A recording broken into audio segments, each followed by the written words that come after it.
अस्सलामुअलैकुम वरहमतुल्लाहि वबरकातुह। तो लगभग एक हफ्ते 2 हफ्ते मैंने वीडियो नहीं डाला। उसके पीछे रीज़न ये था कि थोड़ा सा मैं मसरूफ़ भी था और मेरी तबीयत भी कुछ थोड़ी सी बहुत ज़्यादा अच्छी नहीं थी, तो इसलिए मैंने वीडियो नहीं डाला था। तो आज जो हम बात करने वाले हैं वो रिटर्न ऑन इक्विटी के ऊपर बात करने वाले हैं, जो बहुत ज़्यादा लोग बहुत कॉमनली इस्तेमाल करते हैं। इवन जो बड़े फंड मैनेजर होते हैं वो भी रिटर्न ऑन इक्विटी को बहुत ज़्यादा हैविली यूज़ करते हैं। तो ये एक ऐसा रेशो है जो आपको कम से कम पता होना चाहिए कि ये क्या होता है और इसको हम कैसे यूज कर सकते हैं। तो मेनली फोकस जो है आज इसी के ऊपर उसी के ऊपर रखने वाले हैं हम इंशाल्लाह। तो शुरुआत करते हैं learning batch 1 session 14, what is return on equity. तो बिस्मिल्लाहिर्रहमानिर्रहीम। देखते हैं हम अपने डिस्क्लेमर को सबसे पहले कि डिस्क्लेमर हमारा क्या है।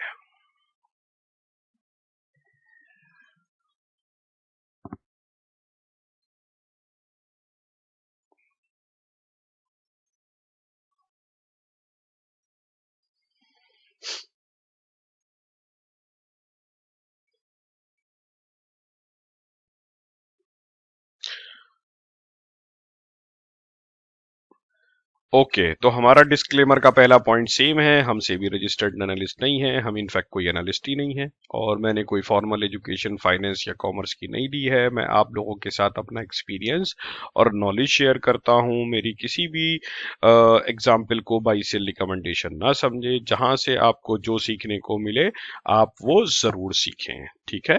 अब आगे बढ़ते हैं कि भाई रिटर्न ऑन इक्विटी क्या होता है। तो return on equity basically is a measure of financial performance calculated by dividing net income by share holders equity. इसका मतलब क्या हुआ? इसका मतलब ये हुआ कि अगर आप नेट इनकम को शेयर होल्डर की टोटल इक्विटी से डिवाइड कर देते हैं तो आपका रिटर्न ऑन इक्विटी आ जाता है। अब इससे हमें पता क्या चलता है? इससे हमें ये पता चलता है कि कोई भी कंपनी कितना इफेक्टिवली अपने एसेट को यूज कर रही है और उसके बदले में वो प्रॉफिटेबिलिटी जनरेट कर रही है। यानी कि अगर उसके पास 100 करोड़ का एसेट है तो एक्चुअली में वो कितना प्रॉफिट बना रही है उस 100 करोड़ के एसेट से। अब 100 करोड़ के एसेट वाली दो अलग अगर सेम कंपनी है और सेम सेक्टर की कंपनी है और आप देखते हैं कि एक कंपनी का आरओई ज्यादा है, दूसरे का आरओई कम है, तो जिसका आरओई ज्यादा है इसका मतलब ये हुआ कि क्योंकि उनके एसेट सेम है और क्योंकि वो सेम सेक्टर में है तो जिसका ज्यादा है वो कंपनी अपने एसेट का इस्तेमाल ज्यादा अच्छे तरीके से कर रही है, ठीक है। अब बढ़ते हैं आगे। तो रिटर्न ऑन इक्विटी बेसिकली दो चीजों से बनी, जैसे हमने देखा नेट इनकम और एवरेज टोटल इक्विटी। इसमें जो नेट इनकम है वो बेसिकली कंबाइन होती है इनकम, नेट एक्सपेंसेस और जो आपके टैक्सेस हैं। ये जो है किसी एक पर्टिकुलर पीरियड के जो होते हैं, जब आप उनको कंबाइन करते हैं तो आपका नेट इनकम बन जाती है। अब इसमें एक चीज है कि हम इसमें एवरेज लेते हैं। एवरेज क्यों लेते हैं? क्योंकि ये दो अलग अलग चीजें हैं बेसिकली जिससे कंबाइन होके बना है ये वाला रेशो। वो हम आगे बात करेंगे इंशाल्लाह। तो इसलिए हम इसमें एवरेज लेते हैं कि ताकि हमारा जो आरओई आए वो एक पर्टिकुलर पीरियड के हिसाब से आए, जब नेट और इनकम उस पर्टिकुलर पीरियड की और टोटल इक्विटी एवरेज इक्विटी उस पर्टिकुलर पीरियड की। तो या हम इसमें टीटीएम ले लेते हैं नेट इनकम, या फिर पिछले साल की पूरी जो फिस्कल ईयर होता है वो ले लेते हैं, ठीक है। ये बेसिकली हमें कहाँ मिलती है? ये हमें इनकम स्टेटमेंट में मिलती है, और जो शेयर होल्डर की इक्विटी है वो हमें बैलेंस शीट से मिलती है। अब जो शेयर होल्डर्स की इक्विटी जो है, क्योंकि हम एवरेज ले रहे हैं तो इसको हम इक्विटी शुरू के पीरियड में और बाद के पीरियड में उसको जब हम डिवाइड करके एवरेज निकाल लेते हैं तो वो बन जाता है। तो इस तरीके से हम ये दो चीजें नेट इनकम और एवरेज इक्विटी जो है वो हम लेते हैं। अब हम इसमें दो तीन चीजें जो हैं जो बहुत इंपॉर्टेंट है वो उसकी हम बात करेंगे। उसमें सबसे पहला जो है वो है कि रिटर्न ऑन इक्विटी जो है ये एक ऐसा रेशो है, जैसे हमने अभी बात करी थी, ये दो दो इंपॉर्टेंट डॉक्यूमेंट को या इंपॉर्टेंट एलिमेंट को कंबाइन करता है। उसमें से पहला एलिमेंट जो है वो है क्या है, इनकम स्टेटमेंट। इनकम स्टेटमेंट क्या होता है, हमारा क्वार्टरली रिजल्ट होता है ना। उसमें आप देखते हैं भाई नेट इनकम कितनी है ना, तो वहां से वो लेते हैं। और जो शेयर होल्डर इक्विटी आती है वो आती है कहां से, वो बैलेंस शीट पे आती है। तो ये दो अलग अलग चीजें हैं, ये दो अलग अलग चीजें कंबाइन करके हम ये अंदाजा लगाते हैं कि भाई आदमी मतलब जो कंपनी है उसकी जो रिटर्न ऑन इक्विटी है वो कितनी बन रही है। अब इसको आप ऐसे कंपेयर करो कि अगर आप सेब की बात करें फॉर एग्जांपल, क्योंकि मैं सेब की बातें बहुत करता हूं, तो सेब में एक चीज तो होती है उसका शेप, उसका कलर, और दूसरी चीज होती है उसका जायका।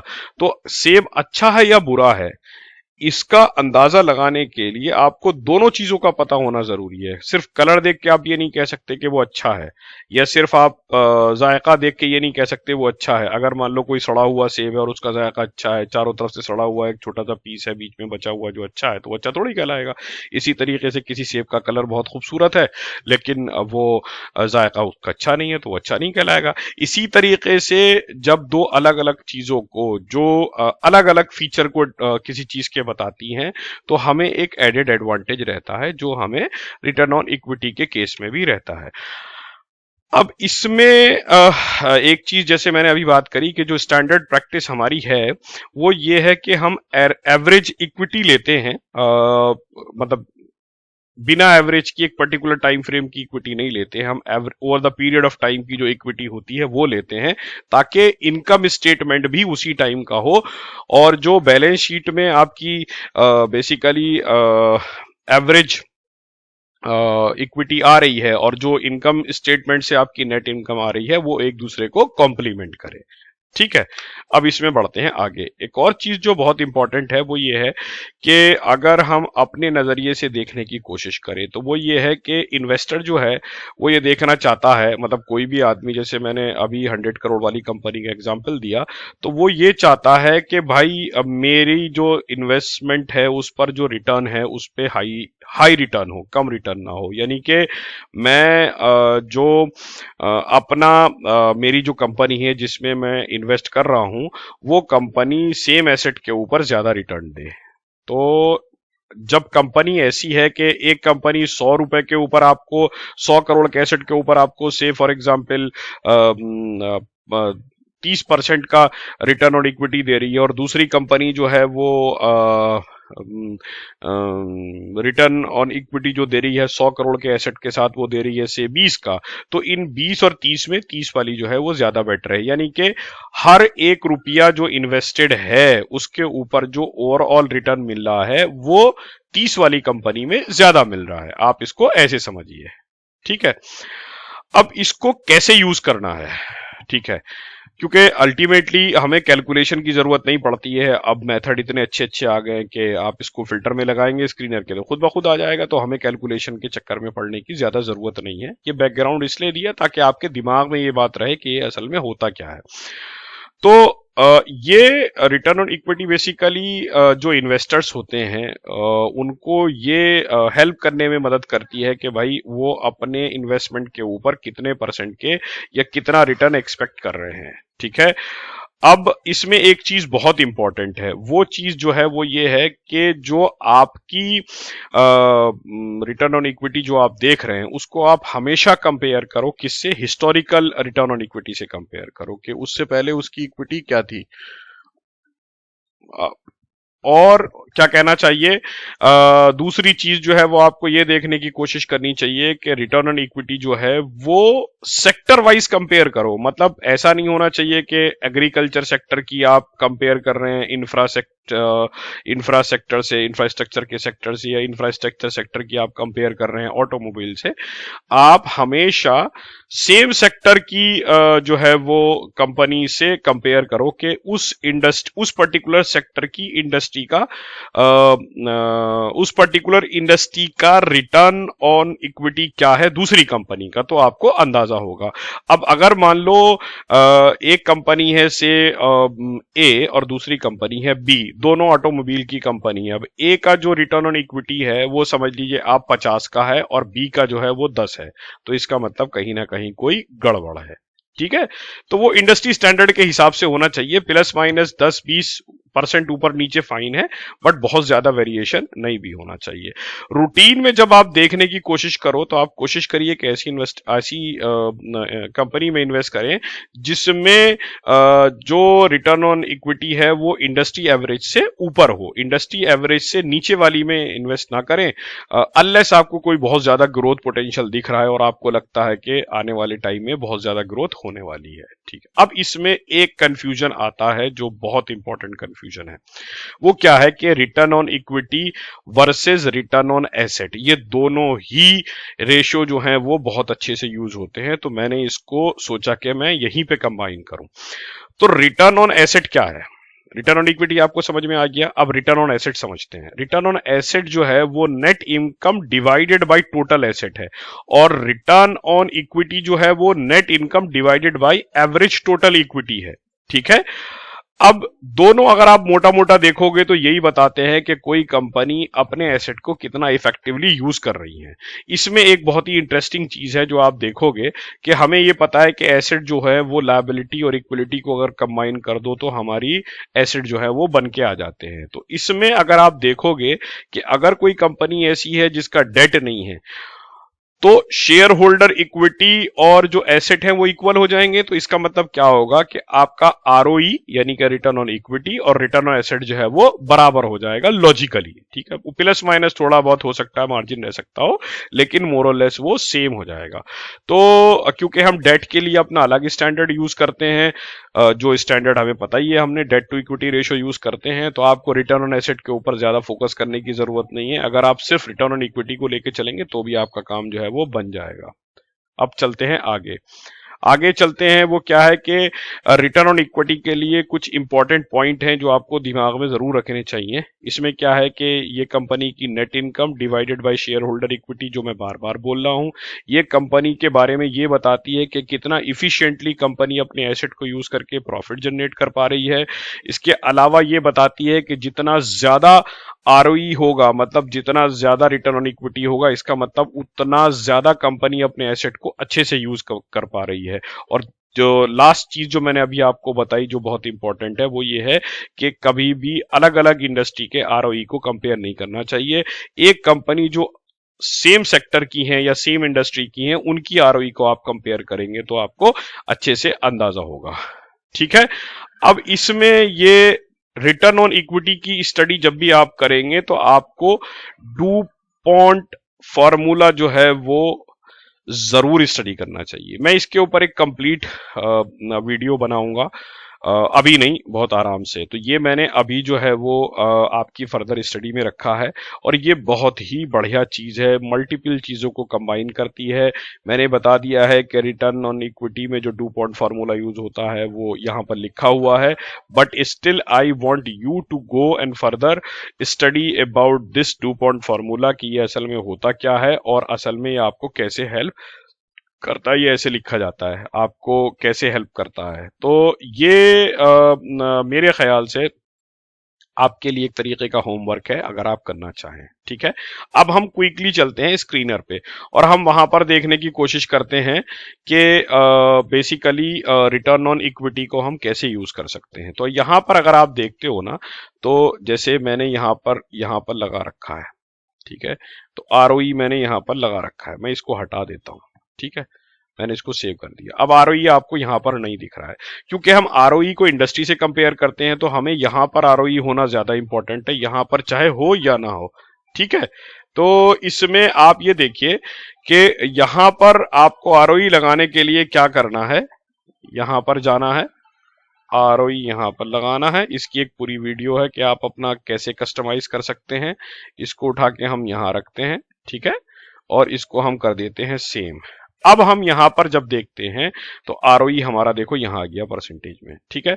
इसको आप थोड़ा सा इनलार्ज करिए एंड देन यू सी कि टीसीएस की जो है आरओई वो 46 है, इन्फोसिस की 31 है, एचसीएल की 23 है, विप्रो की 15 है, माइंड ट्री की जो है 28 है, महिंद्रा की जो है वो, ये सारी की सारी आईटी सेक्टर की कंपनी आपको पता है, ठीक है। अब इसमें अगर आप देखोगे ना तो सबसे ज्यादा इफेक्टिवली अपने एसेट को कोई यूज कर रहा है, वो कर रहा है टीसीएस, वो 56% दे रहे हैं, और इन्फोसिस जो कर रहा है वो 23 के हिसाब से कर रहा है। इसको अगर हम ऐसे फिल्टर करते हैं नहीं हो रहा है, तो फर्स्ट, सेकेंड, थर्ड, उसके बाद फोर्थ, ऐसे है। अगर आप इसका सीक्वेंस ऐसे सेट करेंगे, इसमें एक चीज जो है वो बहुत इंटरेस्टिंग है कि आप सिर्फ आरओई की बेसिस पे तो डिसीजन नहीं ले सकते ना। हमने और भी बहुत सारी चीजों के बारे में बात करी है कि आपको फंडामेंटल्स में क्या क्या देखना चाहिए before you take a trading और इन्वेस्टमेंट डिसीजन। तो ये एक वन ऑफ द क्राइटेरिया है, फाइनल क्राइटेरिया नहीं है। एक चीज मैं आपको और बता देता हूं आपकी नॉलेज के लिए, कि अगर आपको मान लो कोई क्वेरी जनरेट करनी हो कि कोई ऐसी कंपनी हमें ढूंढे जिनका रिटर्न ऑन इक्विटी बढ़ रहा है, मैंने बोला ना कि रिटर्न ऑन इक्विटी अगर बढ़ रहा है, तो ये हमारा एक फार्मूला है रिटर्न ऑन इक्विटी का, जो आप लगा सकते हो। रिटर्न ऑन इक्विटी इस बार का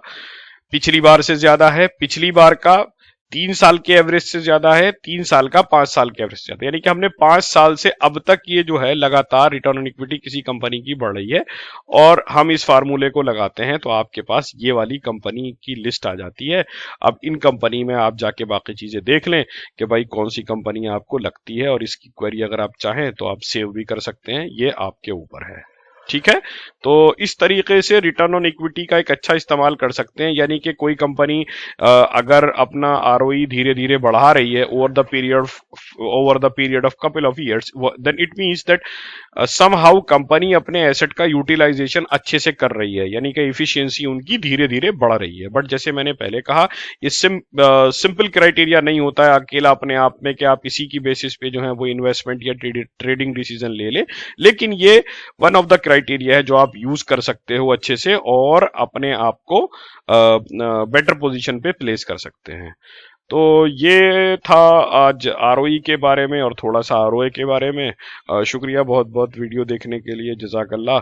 अगर आपको लगता है कि कोई और फंडामेंटल्स के बारे में जानना चाहता है और someone is looking for detail study on fundamentals, तो आप, या टेक्निकल्स की जो स्ट्रेटजीज हैं, या ट्रेडिंग के बारे में कोई जानना चाहता है, तो आप उसको रेफर कर सकते हैं हमारे चैनल के ऊपर। But only if someone wants, मतलब मैं ऐसे नहीं बोलता हूं कि आप प्रमोशनल वीडियो वाली बात नहीं है कि आप प्रमोट करें वो करें, सिर्फ इसलिए कि क्योंकि शायद फंडामेंटल्स के ऊपर बहुत कम लोग काम करते हैं, और मेरा जो मोटो है वो ये है कि फंडामेंटल की आपको डीप नॉलेज होनी चाहिए, टेक्निकल्स आपको सिर्फ इतने आने चाहिए कि आप एंट्री और एग्जिट लेने और अपनी ट्रेडिंग कर सकें, क्योंकि जो वेल्थ क्रिएट होती है वो over the period of time होती है, और आप जो है वो धीरे धीरे एक अच्छा पैसा बना सकते हैं अगर आप अच्छी कंपनी में इन्वेस्ट करें। ठीक है भाई, दुआओं की दरखास्त है, और अल्लाह हाफिज।